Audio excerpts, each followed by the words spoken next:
In our first lesson on oil, we really focused on how oil is formed inside the earth.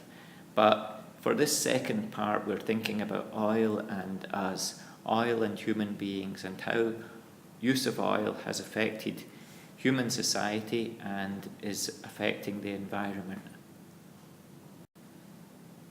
And we noted that one of the people who appears on the video that we watched makes the claim that we are addicted to oil. And what we really want to do in this class is to examine this and think, is this really true? So to think about that, we're going to explore 4 questions. What do we use oil for? What do we do to get it? How would our lives be different without oil? And is oil use harmful to us or our environment?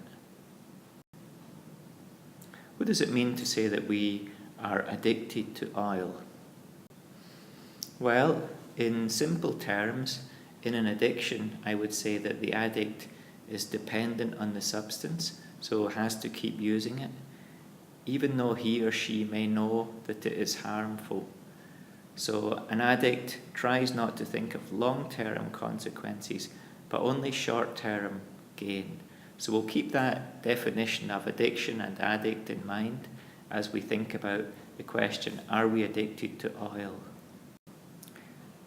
So the first thing we thought about was, what do we use oil for? And this was a bit of a review, and as a class we were able to make a big list, and these are some of the things that appears on the list: transport, plastics, medicines, and so on. All things which are essential to our modern life as we live it. We then went on to think about what parts of the world do we drill to find oil, and we noted that oil was first used or drilled for commercially in the United States, but then much in places where it's quite easy to get oil out, such as in Saudi Arabia.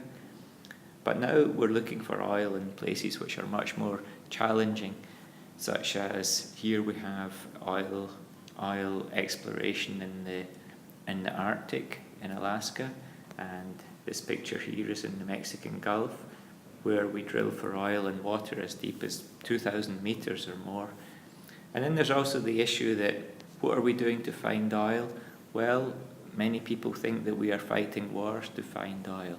So, in other words, we're doing a lot to find oil in places which are more and more difficult to work in. In the video that we watched, they used the metaphor of the genie. So they say that we have let the oil genie out of the bottle, and the genie, as we know, grants us wishes. And the program made the point that this oil genie has given us great wealth and power and all the fruits of modern life as we understand it, but that there is a price to pay. So when we think about the price that we have to pay for using oil, we're really thinking about especially the issue of what using oil and other fossil fuels are doing to the climate of the planet. So this was just an introduction to this about greenhouse gases, global warming, and the carbon cycle, found in those pages in our textbook. And the program that we watched, the documentary that we watched, makes a lot of what they call global oceanic anoxic events. So global, all over the world; oceanic, in the oceans; anoxic, meaning times when there is little or no oxygen, and events, of course, something that happens. So a global oceanic anoxic event is a time when in the oceans of the world there was very little oxygen.